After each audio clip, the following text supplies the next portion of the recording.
You know, you guys might recognize this place. I used to fish this place when I was a kid. And we filmed a couple different videos out here in the past. Oh. Okay, folks at home. So basically right now, what we're looking at is about a 2-hour window to try and make some stuff happen out here. So basically, you know, we got a front coming in down south from Florida that's gonna push a bunch of warm weather up here today. You know, October's a great month, typically, but if you are a bass fisherman in 2024, October has not been the funnest month for some of us at home. Some of you guys have been on some awesome fishing, but up here in the North Country, it's very, very, very spotty and very disappointing at times. So one exception to the rule today was we busted out that Finesse Football Jig, which isn't a typical deal, especially for largemouth. For me personally, when I get on hard bottom, I want to use the big full-size football jigs by Outcast, but today was a different type of day because I started out with that full-size jig and I couldn't get them to eat it very good. You know, we threw a Stealth Fighter 1/2 ounce and it really didn't work out. So we started throwing the Somatis Baits Tomcat Finesse Football Jig, which is phenomenal. BKK hook, one BKK hook in it, and she just stings them, son. So guys, we talk about fall quite a bit, like it being like one of the favorite times of the year to fish for bass, and it definitely is my favorite time to fish for them. Oh boys, they are indefinitely home today, and boy, oh boy, are they loaded, like loaded down there. I'm kind of wondering if I can get them to eat. Oh boy, folks, they are down there and there's a lot of them. So what I'm gonna do is I'm actually gonna tie in something a little bit more finessey, because we wanna hook these things, boys. We wanna hook them. A big player that I've had out on Mille Lacs the past couple of weeks is gonna be the Finesse jig. Like giant player.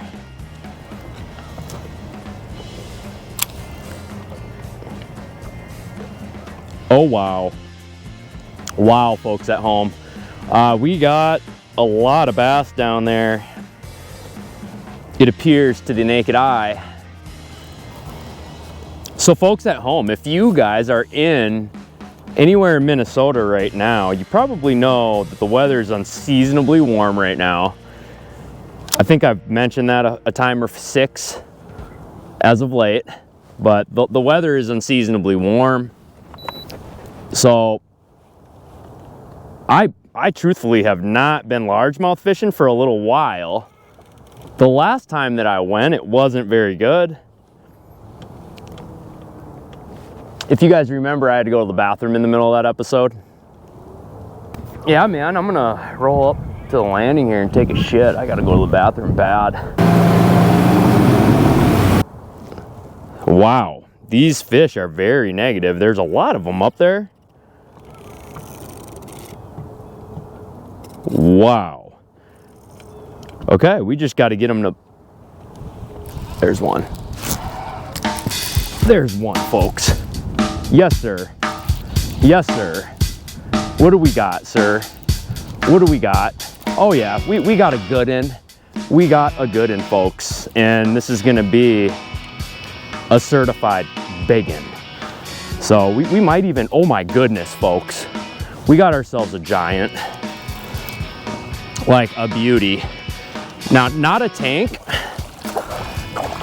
Finesse Football Jig to the dome. Not a tank, but completely choked, folks. Look at this thing. Oh, goodness gracious, folks. Now, look at this, how he's got that thing. It is so far back there. and that's the Finesse Baits football jig. Ladies and gentlemen, I bet this is a 4, maybe even a 5. Just a gorgeous fish. Wow, she just stings them. So one thing that I like to do this time of year is really put those sissy sticks down and pick up the big man whooping sticks. And so that was just another way that I could downsize the profile of my bait, get bites, but at the same time get to just crack them. We're gonna try and catch another one. That was so cool. Now I'm gonna show you guys something, and we'll go back to the intro. Yeah, I'll cut a little bit of other footage on this, but guys, this is the Finesse Baits football jig, and the reason why I'm not using that, or sorry, the reason why I'm using this jig over our Stealth Fighter right now is because I just really wanted to test the hook out on this, and as you guys can see, I just caught a 4-pounder. She fought pretty hard, and wow, that's all I got to say. Now, this is what we call the Tomcat. It's just a great jig. Through and through, it's a BKK 1 hook in it, and as you guys can see, that thing was gone. So when they get, I'll tell you something. I love catching them on this type of stuff.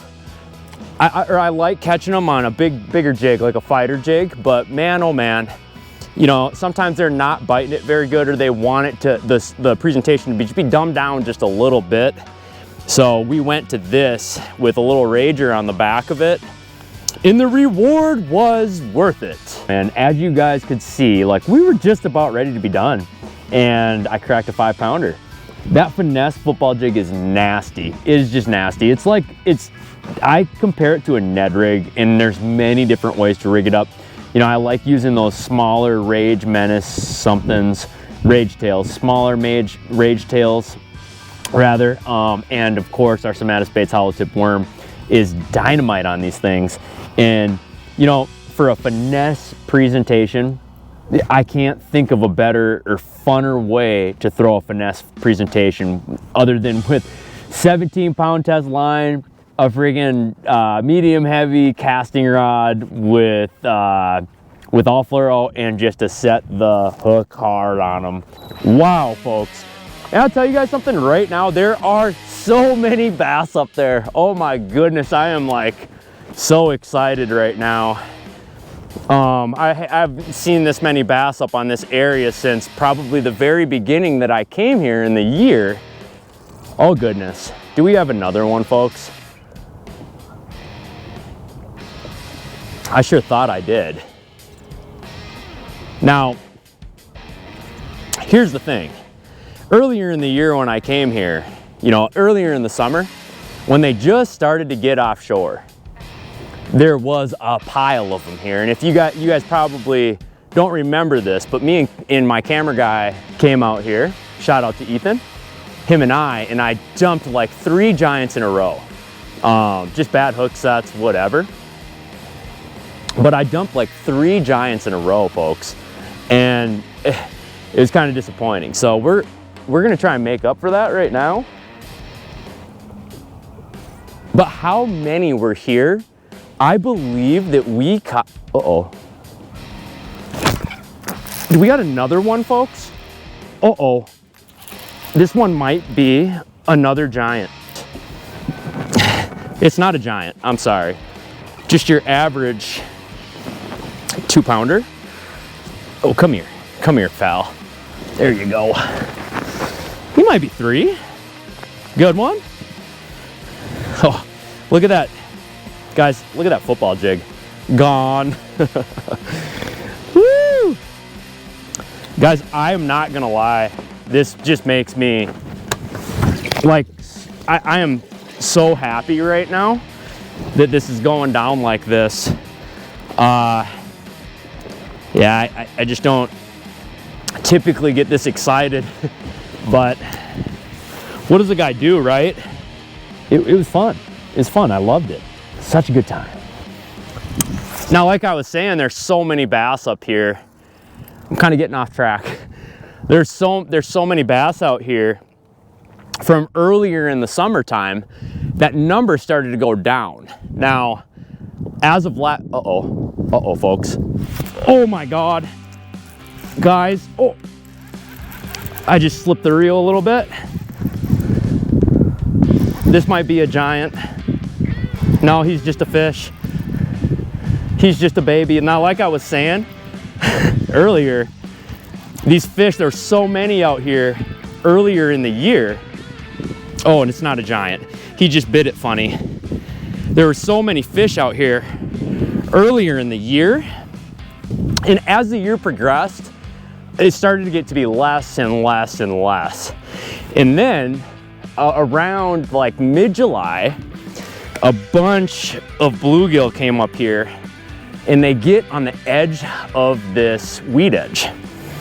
And then a ton of bass followed them in, and it was good stuff. Good stuff. Now, as the year progressed, unfortunately, a lot of those offshore fish started to retreat to the weed line or in the grass, which can happen. And so we had to go find them in the grass. Now today, typically what I would do on this lake, because the fall bite can be really good out here, guys, typically what I'll do is I'll actually go to the grass and fish. Right now, guys, we are fishing in uncharted territory, 25 feet of water, no grass whatsoever on this. This is just pure mud. You know, there's like one strain of grass down there. Yeah, there's like 1, 2, 3 strains of grass down there. Plenty of it. And these bass just love it. These bass just love this little ledge to sit on. And what I'm gonna do, I'll show you guys what it looks like, so that you guys can maybe start targeting something like this at home. Now, one thing's for certain, you know, we talk about weed edges a lot, but one thing that we don't talk about very often is mud, okay? Mud platforms, or mud like tabletops is what I like to call them. And I can tell you guys something right now, not everybody and their brother is going to target these types of areas, and that's what kind of the area that we're on right here right now is a mud tabletop with a little bit of grass spickled on it. So one big thing with the migration is it's going to have a lot to do with knowing what happens in springtime going all the way to fall. And so if you're going to a new lake, like a brand new lake, I wouldn't suggest doing that. As far as when the water gets super cold, the fish are gonna be pretty condensed, or the schools are gonna be pretty loaded, right? So figure it this way: in the summertime, bass really spread out and they start going to multiple areas of the lake. And before that, prior to that, you got your spawn or your pre-spawn. Bass are in one general section of the lake. That's when the water is cold, the water starts to warm up, those fish start to push offshore. Now the water's getting cold again, guys, so guess where they're headed? They're headed back up shallow again, typically. Wow. I was kind of hoping that we would be able to whop on some big ones. We only got the one so far. I mean, how many Octobers have you guys ever fished where you like, I'm not even wearing bibs right now, so.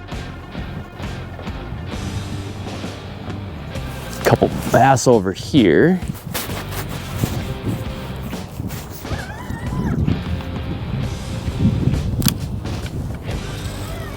Oh boy, come on. There's one crawling around down there. Wow, you catch a couple on here, and it's amazing how like quick they figure it out. One thing we're gonna do, folks, is we're going straight to that grass. Even though there's fish out here, what do you guys think about running a buzzbait? A buzzbait, a chatterbait for my moving baits today. Guy kind of wonders if he'll eat that thing if it's moving right. Whoa, has he got it? Yes, sir, he does. I think he's got it. I think he's got it. I think he's got it. I think he's got it. Come here, boy. Where are you? Get in here. Oh gosh, not a giant. 3-pounder though. Oh, not a 3-pounder. I'm sorry, I'm a little excited today. So it happens in the fall time. I get a little workout in. I'm just a little jacked to be here. You know, I would say this much, like jig cadence is everything. When you can see so many fish and they won't bite, it's really important to play with it a little bit. Sometimes you want to hop it, sometimes you want to drag it. Sometimes they want to hop, drag. It just really depends. And you really got to play with it a lot. And one thing that guys really make a mistake of is not taking inventory of the way that they're doing that jig cadence when they're getting bit. And another thing too, habit. You know, and I'm guilty of it. Habits, some habits are good, some habits are bad. A bad habit is using the same jig cadence every single time. A lot of good bass fishermen do it by mistake, and really good bass fishermen tend to change that up pretty frequently until they start getting bit and they dial in that cadence. And that, I think, is very key, especially being around finicky fish that don't want to eat all the time. It feels bassy.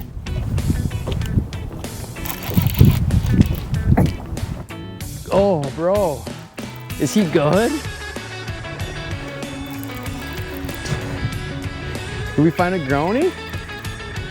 Oh yeah, oh my goodness, you guys. Look at him. Jeez, this is a stud. Oh my gosh, what a stud.